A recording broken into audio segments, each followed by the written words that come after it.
20여 년 전부터 환경학자들에 의해 기후위기가 꾸준히 제기되어 왔습니다. 지구의 온도가 2도 상승하면 인류는 기후변화에 따른 재해로 멸망할 수 있다는 것이었습니다.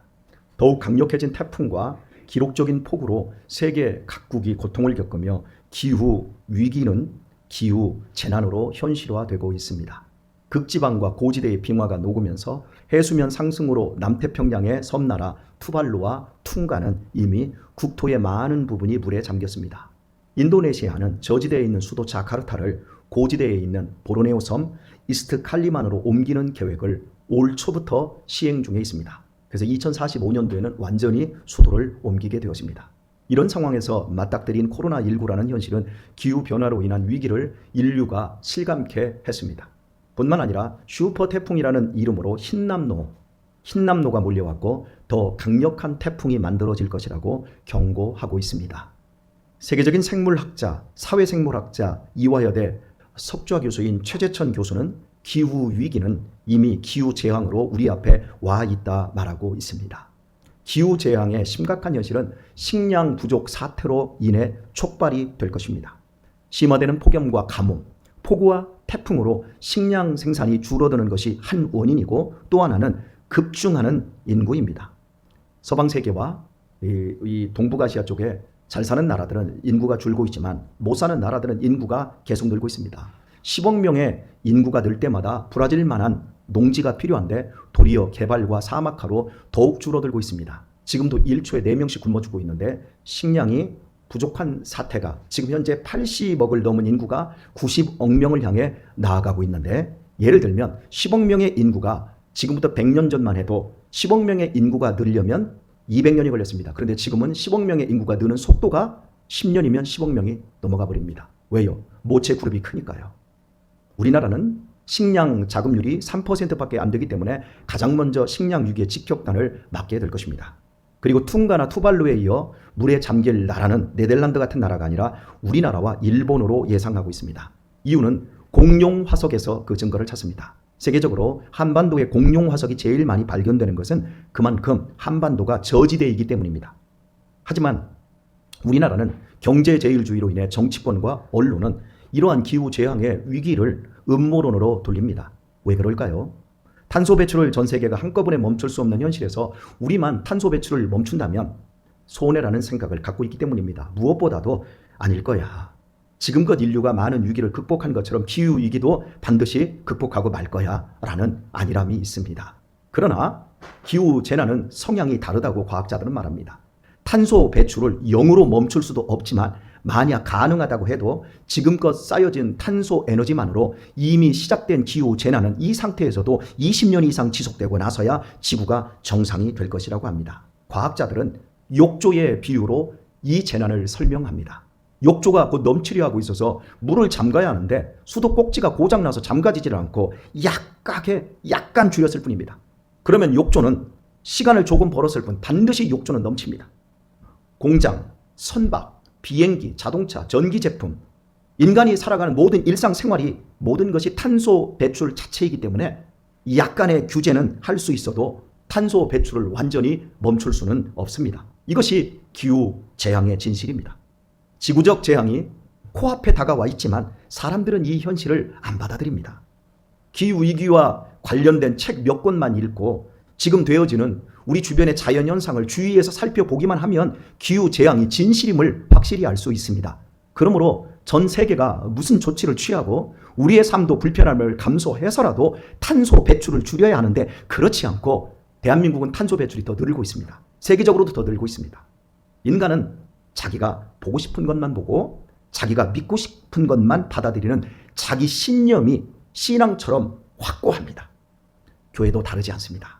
감각이 부족하니 탄소를 줄일 녹색 생활을 실천할 의지도 일어나지 않습니다. 더욱더 교회는 이분법적으로 세상과 교회, 하나님의 나라와 세상 나라를 이분법적으로 나누어서 이런 탄소 배출과 같은 어떤 지식이나 정보들을 받아들이지 않습니다. 몇몇의 목사님들에게 제가 이 이야기를 했더니 돌아오는 대답은 권 목사, 너무 책 많이 읽어서 그래. 책 좀 그만 읽어. 이런 엉뚱한 답변이 돌아왔습니다. 답답하면서도 무서운 현실입니다. 해마다 저는 겨울이 지나고 봄이 되고 여름으로 갈 무렵이면 올해는 태풍이 얼마나 더 강해질까? 얼마나 폭우로 인해서 얼마나 많은 피해를 입힐까? 정말 슈퍼 태풍이 와서 건물도 쓰러뜨릴 만큼 이런 사태가 콜로리다의 미국 남서부에 있는 허리케인처럼 그냥 한 도시 전체를 다 초토화시키는 것은 아닐까? 저는 해마다 이런 걱정을 여러분에게 벌써 이렇게 설교한 지가 한 10년도 넘었어요. 그런데도 사람들은 감각이 없습니다. 더욱더 욕망과 자신의 쾌락을 채우기 위해서 더욱더 발전해야 돼, 더 많이 가져야 돼, 이러고 있습니다. 무서운 현실입니다. 오늘 설교 본문에서 예수님은 너무나 답답하셨습니다. 유대인들이 영생을 구하며 성경을 상고하지만 영생이신 예수님을 배척하자 그들을 향해 예수님이 분통을 터뜨리셨습니다. 너희가 모세를 믿었다면 나도 믿었겠지만 그의 글도 믿지 않는데 어찌 내 말을 믿겠느냐? 모세의 글이란 무엇일까요? 창세기, 출애굽기, 레위기, 민수기, 신명기, 즉 모세 5경이 모세의 글입니다. 본문 흐름상 주님께서 믿지 않았다고 지적하신 모세의 글은 민수기 21장을 가리킵니다. 하나님은 애굽에서 노예되었던 이스라엘을 구원해 주시고 홍해를 육지처럼 건너게 해주셨습니다. 만나와 메추라기로 배불리 먹여주셨고 반석을 깨뜨려 생수를 마시게 했습니다. 아말렉을 물리쳐 주셨습니다. 비록 그들이 광야를 걸어가고 있었지만 낮에는 구름기둥이, 밤에는 불기둥이 그들을 지키고 있었습니다. 이쯤 되면 이스라엘 백성들은 매일같이 감사하고 찬송하며 아름답게 광야를 걸어가야 하는 것 아니겠습니까? 그런데 그들은 눈만 뜨면 원망과 불평을 늘어놓았습니다. 결국 감사치 못한 인생에게 오는 것은 불뱀이었습니다. 하나님은 진중의 불뱀, 즉 독사, 원래는 이 사막의 뱀은 코브라입니다. 코브라를 보내셨고 물린 사람들은 고통 중에 죽어갑니다. 이런 이스라엘 백성들의 이야기는 죄와 사망의 권세에서 벗어나 오늘 천성을 향해 나아가고 있는 저와 여러분들의 이야기입니다. 그러므로 우리에게도 제일 무서운 것은 엄청난 구원을 받아놓고 하나님의 은혜와 보호를 받으면서도 원망하고 불평하는 일입니다. 사랑하는 교우 여러분, 원망과 불평은 불뱀을 불러오는 일입니다. 홀로 된 노인이 적적하여 앵무새를 2마리 샀는데 한 마리는 욕을 배운 새이고 한 마리는 노래를 배운 새입니다. 같은 새장 안에 두었더니 욕쟁이 앵무새는 종일 욕만 하고 노래를 배운 앵무새는 종일 노래만 불렀습니다. 그리고 일주일쯤 되었는데 새장이 조용해졌습니다. 왜 욕도 안 하고 왜 떠들지도 안 하지? 왜 노래도 안 부르지? 이상하다 싶어 이 노인이 새장 앞으로 가서 유심히 쳐다봅니다. 그러자 2마리가 동시에 뭘 봐, 이 자식아? 감사보다 원망이 본질적입니다. 기쁨보다 불평이 근본입니다. 원망과 불평은 배워지는 게 아니라 우리 속에서 튀어나오는 겁니다. 그리고 쉽게 전염됩니다. 하지만 감사는 우리 속에 없습니다. 연습해야 합니다. 하나님을 찬송하는 삶은 훈련해야만 겨우 얻어질 수 있습니다. 우리들 조심해야 합니다. 영원한 생명을 선물로 받아놓고 불평하고 원망하면 불뱀에 물립니다. 독사 물린 자들을 위해 모세가 하나님께 기도하였더니 하나님으로부터 응답이 이렇게 왔습니다.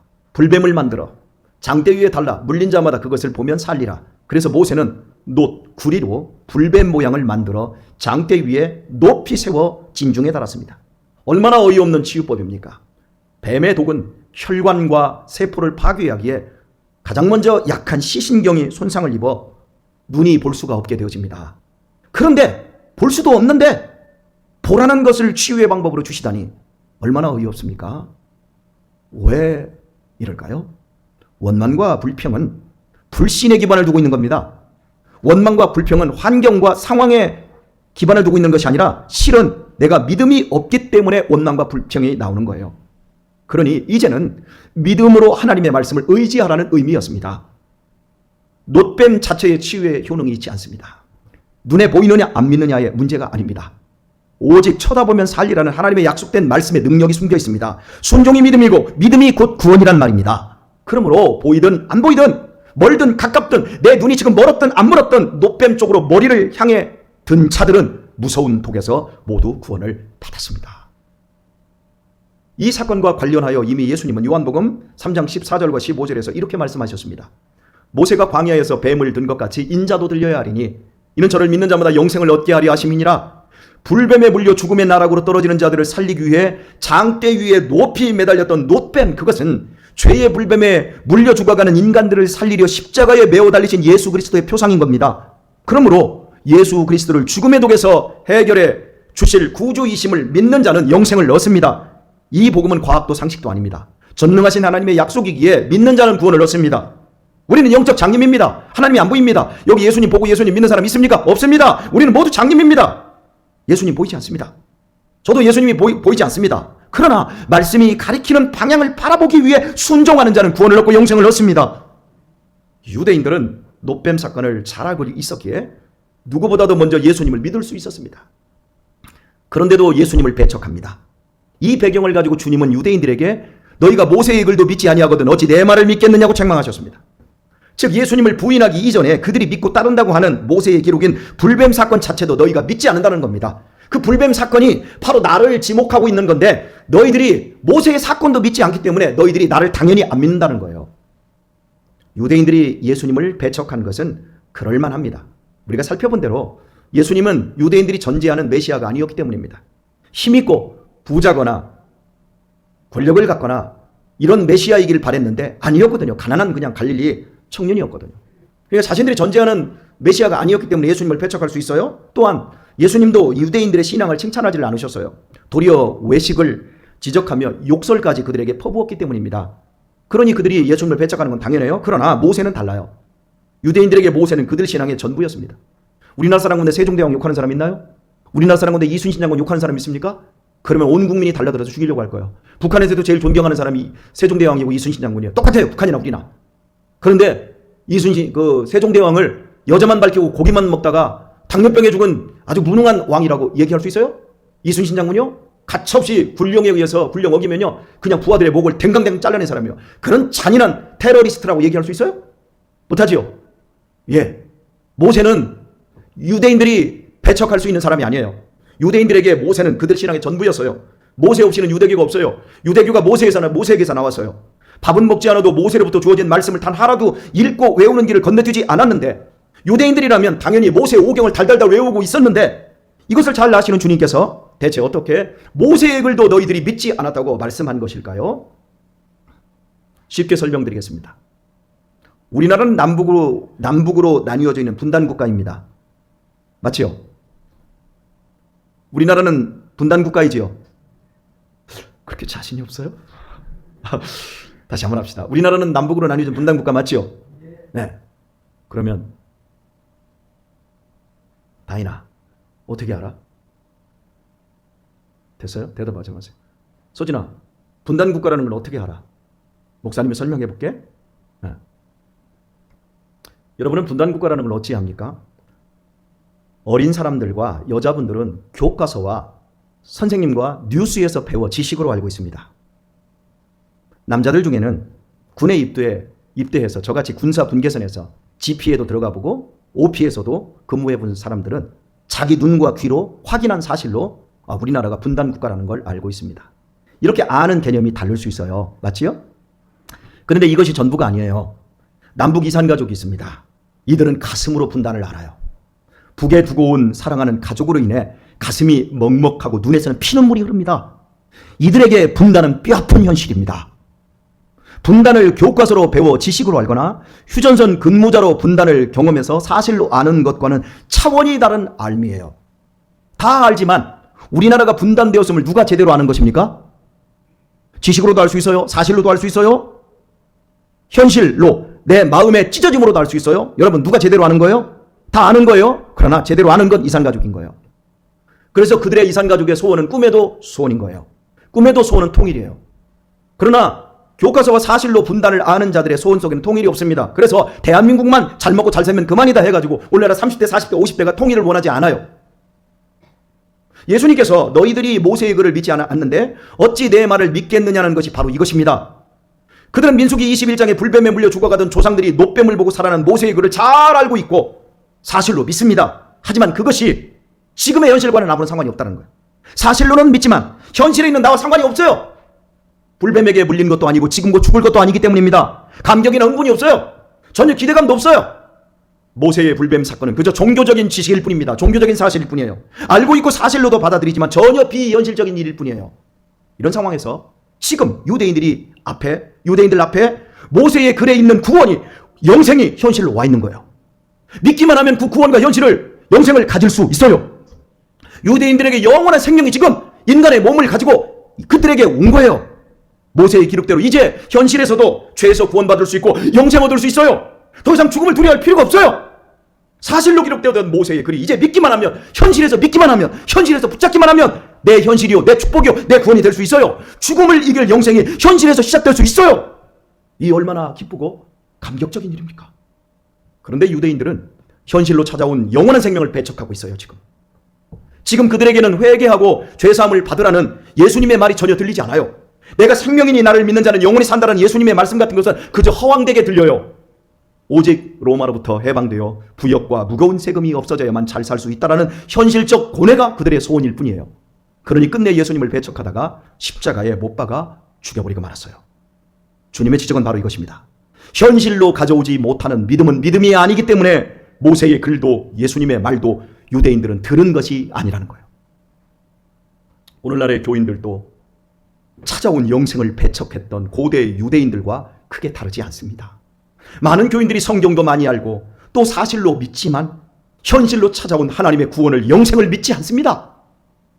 믿지만 현실성이 없어요. 그래서 거듭나고 의와 진리와 거룩의 사람으로 살아가지 않아요.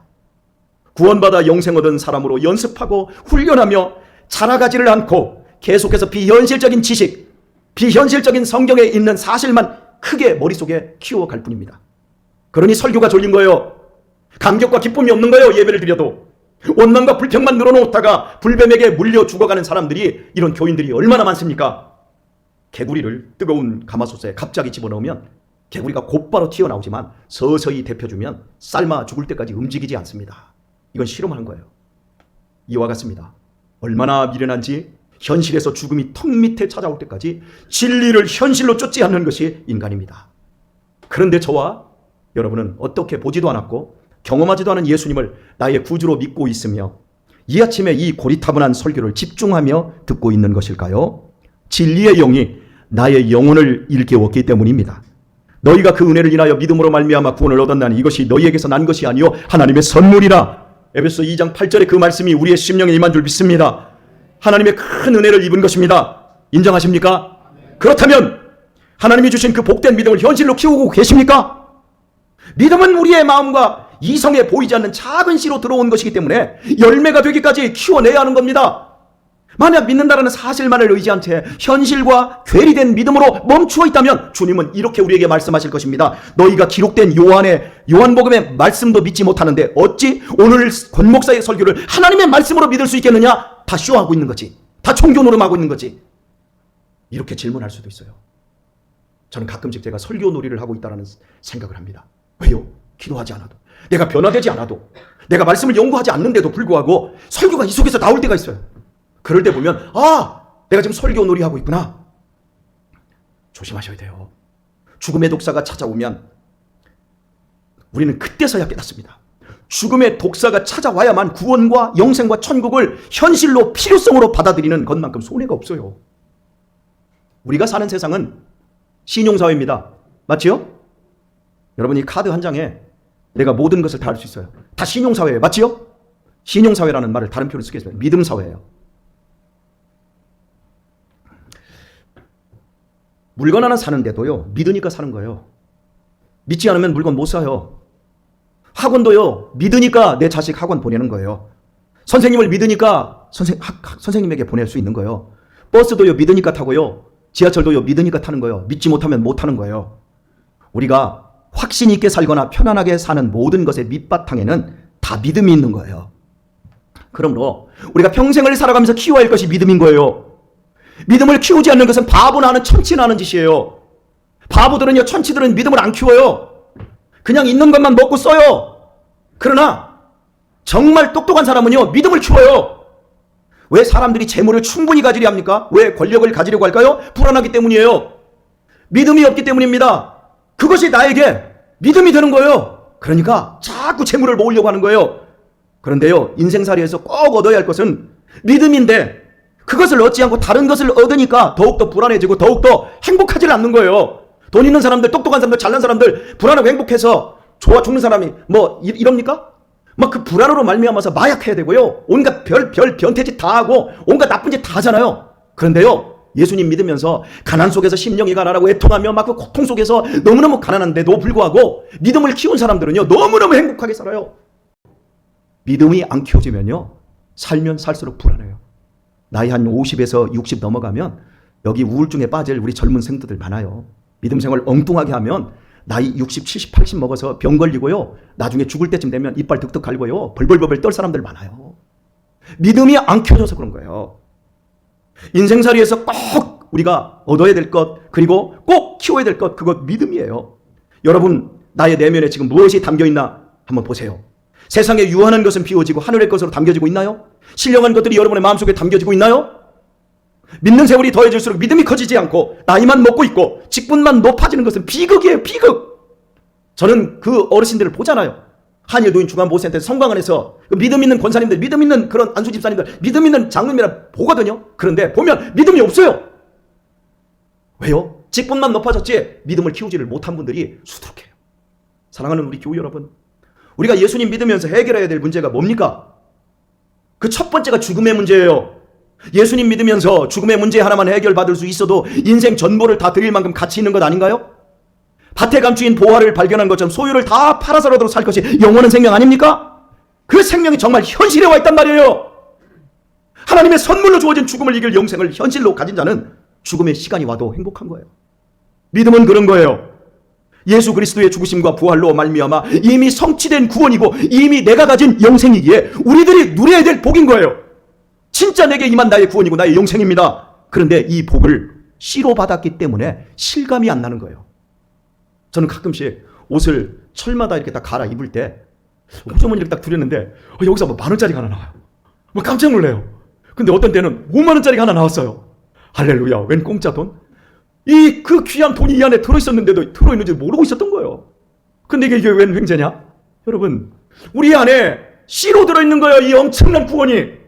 근데 이것을 키우지를 않는 거예요. 이 믿음을, 씨로 들어온 이 믿음을, 실감나지 않는 이 믿음을 하나님의 말씀에 순종하는 연습과 훈련을 통해 계속 키워나가야 돼요. 그래야만 믿음이 꽃 피우고 열매를 맺게 됩니다. 안타깝게도 많은 교인들이 믿음을 키우지 않아요. 세월만 보내면서 죽은 다음에 혹시 천국이 있을지 몰라 하고 보험 들어놓듯이 교회를 다니다가 막상 죽음이 찾아오면 그때서야 벌벌 떨면서 현실적으로 고민에 빠집니다. 왜 그렇게 살아야 돼요? 화초도 키우고 애완견도 키워야 돼요. 그런데 하나님께로부터 주어진 믿음 못 키우면 각오해야 됩니다.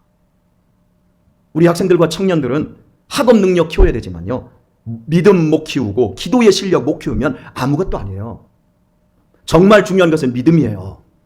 믿음 키우면 행복도 평안도 얻을 수 있지만 믿음 못 키우면 다 가져도 불안하고 불행해지는 거예요. 헛들어 듣지 마세요. 살아보세요. 제 말이 틀린지 아닌지 알 날이 금방 옵니다. 아이, 목사님 꼰대 같은 소리 한다고. 예, 꼰대입니다. 그런데도 제가 해야 되겠어요. 제 말이 틀린지 아닌지. 여러분 꼭 믿음 키우기를 바랍니다. 누군가 저에게 목사님은 살아오면서 얻은 것이 무엇입니까? 묻는다면 저는 두말 없이 이렇게 대답할 것입니다. 예, 저는 진리의 믿음 안에서 영원한 생명을 얻었습니다. 그렇습니다. 여러분, 저는 믿음을 배웠고요, 믿음을 경험했어요. 그리스도 예수 안에서 나를 구원하신 하나님의 사랑을 믿게 되었고, 나를 보호하고 이끄시는 하나님의 능력을 믿게 되었고, 나의 장래를 준비하심을 믿게 되었고, 모든 것이 합력하여 나를 돕고 있음을 믿게 되었고, 영생이 내 안에 있음을 믿게 되었고, 제 세포와 맥박 하나하나까지도 하나님의 사랑 안에 있다는 것을 믿게 되었습니다. 어떻게 그렇게 되었냐고요? 그저 예수님 믿고 나서부터 20살 때부터 말씀에 순종했기 때문입니다. 말씀대로 주일 성수했고, 말씀대로 11조 생활했고, 말씀대로 감사 생활했고, 그랬더니 믿음이 자라났고, 그래서 오늘 저는 감사하고 즐겁고, 또한 죽더라도 천국으로 이사할 것 때문에 기쁨이 넘치고 있습니다. 믿음이 저를 자유하게 했고, 믿음이 저를 평안하게 했고, 믿음이 저를 행복하게 했고, 믿음이 저를 여유롭게 했습니다. 믿음이 희망찬 새 아침을 날마다 열어주고, 믿음이 날마다 편안한 잠자리를 만들어 줍니다. 오늘의 말씀을 맺겠습니다. 내 인생 마지막 날이 오면 무엇이 남을까요? 이석봉 집사의 마지막 날이 오면 무엇이 남을까요? 각자 우리에게 한번 질문해 보세요. 내 인생 마지막 날이 오면 무엇이 남을까요? 그날이 왔을 때 남는 것은 믿음밖에 없습니다. 숨이 넘어가는 마지막 두려운 순간에 사용할 수 있는 유일한 재산은 돈이 아니라 오직 믿음입니다. 그러니 여러분, 지금부터 믿음을 키우세요. 여러분이 지금까지 믿음을 키워오신 대로 믿음을 더 많이 키우시고, 지금까지 믿음을 키우지 않으신 분들이 계시다면 이제부터 믿음을 키우세요. 머릿속에 공허한 지식이 아니라 나는 사실로서 성경을 수없이 많이 읽었고 그래서 나는 사실로 내가 받아들입니다. 그것이 아니라 현실의 감격으로 믿음을 키우세요. 하나님의 말씀대로 순종하며 믿음을 키우세요. 그리하면 기후재난이 현실화되어가는 이 급박한 세상 속에서도 영원한 생명과 영원한 평안, 참된 기쁨을 누리게 될 줄 믿습니다. 왜냐하면 복음은 현실에서 믿고 의지하는 자에게만 능력이 되기 때문입니다. 그래서 우리 주님은 이렇게 말씀하셨습니다. 네 믿음대로 될지어다. 여자여, 네 믿음이 너를 구원하였느니라. 복음이 현실에서 감격과 기쁨으로 경험되기를 예수님의 이름으로 축원드립니다. 찬양 드리겠습니다.